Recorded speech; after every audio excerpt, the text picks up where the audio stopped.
You and your child are not cute at all. Get out of this house right now. Huh? This house is... I stopped mid-sentence. Understood. Saying that, I began to pack my belongings. My husband looked flustered as he watched me. Hey, you don't have to leave just like that. But your dear mother-in-law told me to leave. I have to obey her, don't I? Matt, don't bother with that woman. Come over here and let's eat cake. My mother-in-law had a triumphant look on her face.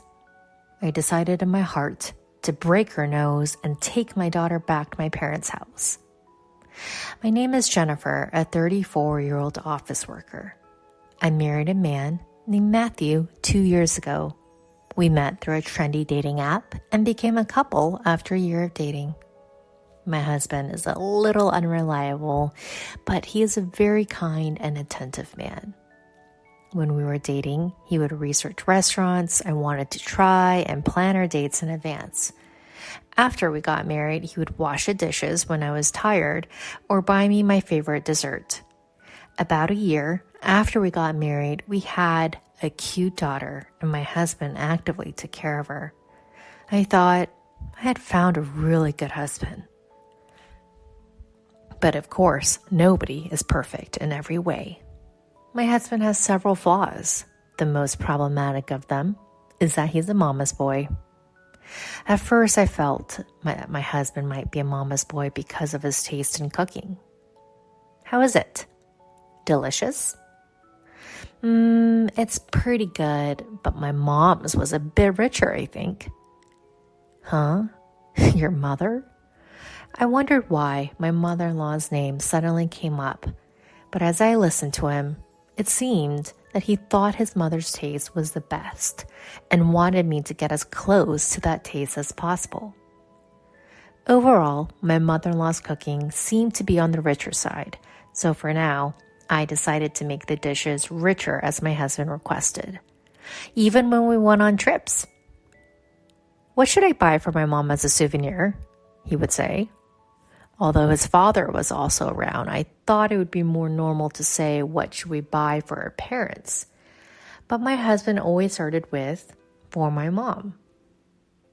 I think it's good to take care of one's mother and that there are quite a few mama boys out there. But I would later find out that my husband's attachment to his mother went beyond the normal range. I think we should live with my mom. Wait, what? Why all of a sudden? It seems like my mom and dad are getting divorced. What? Really? Apparently, it's because of my dad's infidelity. Oh no. My father-in-law seems so kind, but I guess you can't judge a book by its cover. It's so sad to leave my mom alone, and if we live together, she can help take care of our daughter. That might be true. I'm on parental leave now, but if my mother-in-law supports us, I might be able to return to work sooner. But I was a little worried. Does my mother-in-law like me? Can we get along well if we live together? I talked to my husband about my honest feelings. Then my husband said, "Don't worry, it'll be fine. My mom was praising you, Jennifer." My mother-in-law had praised me. I was happy to hear that and thought we might be able to get along well living together. However, I quickly realized that my thinking was naive. My mother-in-law moved into the apartment we lived in and suddenly started treating me rudely. I can't believe you get to live in such a nice apartment. It's annoying. Huh? Don't you ever forget that you have this life thanks to my son?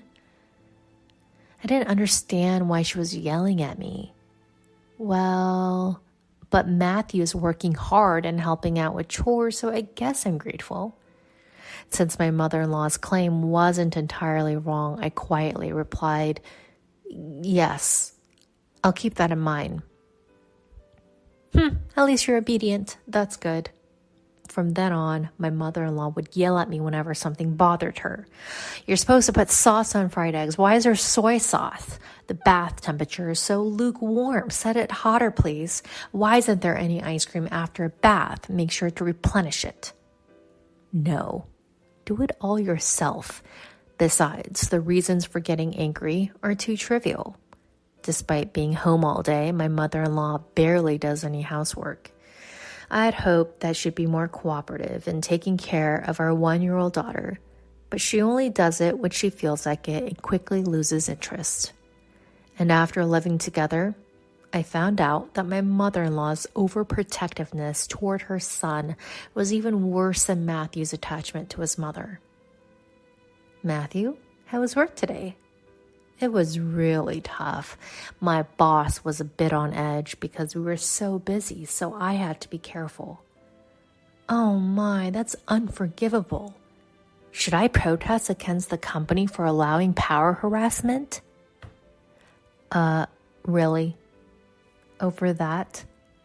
It's okay, Mom. We have to have a big heart and forgive.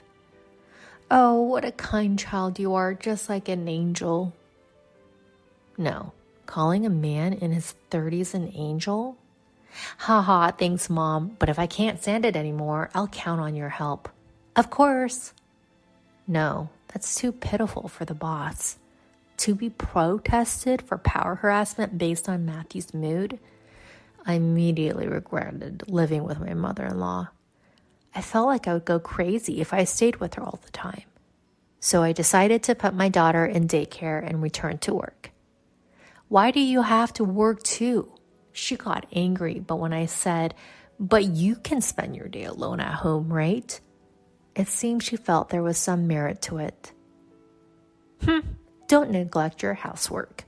She only said that and didn't get any angrier. Good grief, she's such a troublesome person. I never know what will set her off. After that, my stress was somewhat reduced as I started working and spent less time with my mother-in-law. But a problem arose about a year after we started living together. That day happened to be my daughter's 2nd birthday. We prepared a cake, gifts, and held a birthday party for her as a family. But my daughter had entered the terrible 2s a little while ago. It's safe to say that it was at its peak during the birthday party. Come on, here's a present, open it up. She handed my daughter the present while saying that. No, my daughter said, batting the present away. My mother-in-law was surprised, but she held back this time, thinking that if the present didn't work, maybe the cake would. She scooped up a bite with a fork and tried to feed my daughter. Here, it's your favorite shortcake. But yet again, my daughter said, no, and swatted the cake away with her hand.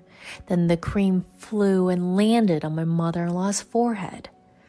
The short-tempered mother-in-law flipped out at my 2-year-old daughter. Enough already, you're getting carried away because I'm being nice to you. My daughter started crying as she was suddenly yelled at. What are you doing? She's scared. I quickly hugged my daughter and protected her. Shut up, what an unlovable grandchild. Well, then you're an immature grandmother. What did you say? Normally, a grown-up wouldn't say such words to a 2-year-old. Shut up, you're such a cheeky daughter-in-law. Can't you fix that attitude of yours? As we argued, my husband joined in. Cut it out, don't insult my mom. Huh? You're siding with your mother in this situation? You should be protecting your daughter. We can have more kids, but I only have one mom in this world. You're the worst. What a trashy thing to say as if it's a wise quote. Hey, don't talk bad about Matthew. Neither you nor my grandchild are cute. Get out of this house. Huh? This house is... I stopped myself from finishing that sentence. Understood.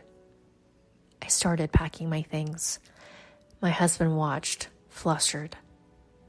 Hey, you don't have to leave. But your precious mother told me to leave. I must obey, right? Matthew, don't bother with that woman. Come here and just eat cake with me. My mother-in-law had a smug look on her face.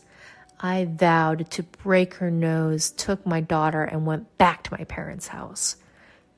I ignored the several calls from my husband. I made preparations and sent him the divorce papers. He seemed to have filled them out as he sent them back. I submitted them to the city office right away. Then I called my ex-husband. I submitted the divorce papers, so thank you for filling them out. Yeah, so it's okay for me and my mom to keep living in this house, right? You guys left on your own. Sure, as long as you pay the rent. Ha! Of course. This is the apartment you rented, so when you left last time, I was worried. But if I think about it calmly, all I need to do is change the lease to my name, right? Thanks for providing a comfortable place for me and my mom. I'm glad it worked out. By the way, how much is the rent? Well, let's make it about 150,000 yen, shall we? What? What are you talking about? Tell me the actual rent. Don't mess around. I'm not joking. That's because I'm the owner of the place. What? We talked about it when we got married, remember? I made quite a bit of money in stocks a long time ago and bought that apartment.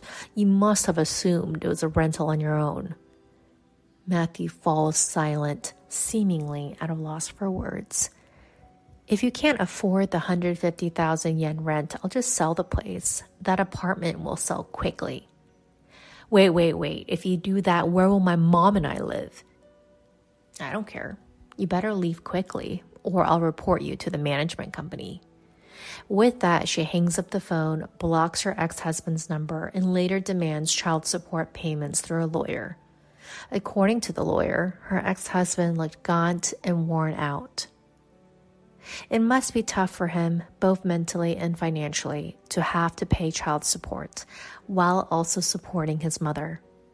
Apparently, his mother accompanied him to the negotiations, and they spent the entire time blaming each other.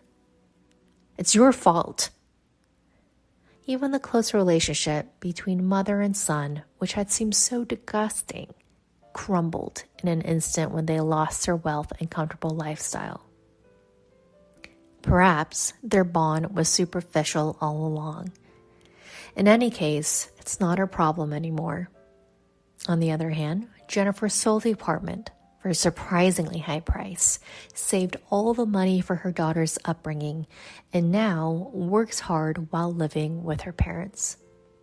She wants to find love again someday, but for now, her top priority is to earn as much money as possible for her beloved daughter. She also vows to learn from her former mother-in-law's example and not become overly intrusive in her daughter's life. Thank you for watching until the end. If you liked it, please subscribe to the channel. See you in the next video.